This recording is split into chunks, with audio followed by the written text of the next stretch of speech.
যারা ডেনমার্ক যেতে আগ্রহী তাদের জন্য আজকের এই ভিডিওটি তৈরি করা হয়েছে। চলুন তবে শুরু করা যাক। অনুগ্রহ করে চ্যানেলটি সাবস্ক্রাইব করে নিন। প্রথমেই জেনে নেই ডেনমার্কের ইতিহাস। ডেনমার্ক ইউরোপ মহাদেশের উত্তরে অবস্থিত একটি স্ক্যান্ডিনেভিয়ান রাজ্য।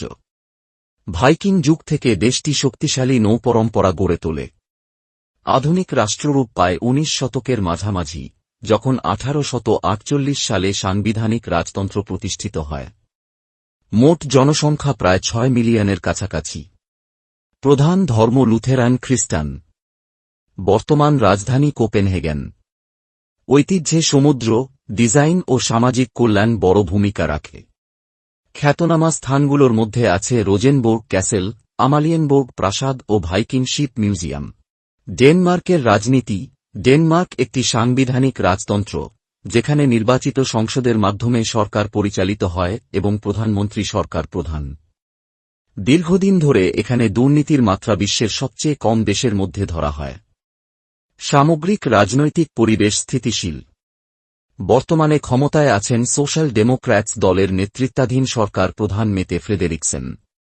উল্লেখযোগ্য তিনটি রাজনৈতিক দল হল সোশ্যাল ডেমোক্র্যাটস, ভেনস্ট্রে লিবারেল পার্টি এবং কনজারভেটিভ পিপলস পার্টি। ডেনমার্কের সামরিক শক্তি। ডেনমার্কের সামরিক শক্তি তুলনামূলকভাবে ছোট হলেও প্রযুক্তিগতভাবে আধুনিক। দেশটির কাছে কোনো পারমাণবিক অস্ত্র নেই এবং নিরাপত্তার জন্য ন্যাটো জোটের অংশ হিসেবে প্রতিরক্ষা ব্যবস্থা শক্তিশালী করা হয়। বিমানবাহিনীতে কয়েক ডজন যুদ্ধবিমান আছে, যার মধ্যে আধুনিক F-35 যুক্ত হয়েছে। স্থলবাহিনীর কাছে সাঁজোয়াযান, আর্টিলারি ও আধুনিক অস্ত্র রয়েছে। নৌবাহিনীতে সাবমেরিন না থাকলেও একাধিক ফ্রিগেট, প্যাট্রোল ভেসেল ও সহায়ক যুদ্ধজাহাজ কার্যক্রমে যুক্ত আছে। ডেনমার্কের অর্থনীতি। ডেনমার্কের অর্থনীতি অত্যন্ত উন্নত ও বৈচিত্র্যময়। প্রধান আয়ের তিনটি উৎস হল শিপিং ও পরিবহন খাত, সবুজ জ্বালানি ও শক্তি খাত, এবং তথ্য প্রযুক্তি ও সেবা খাত।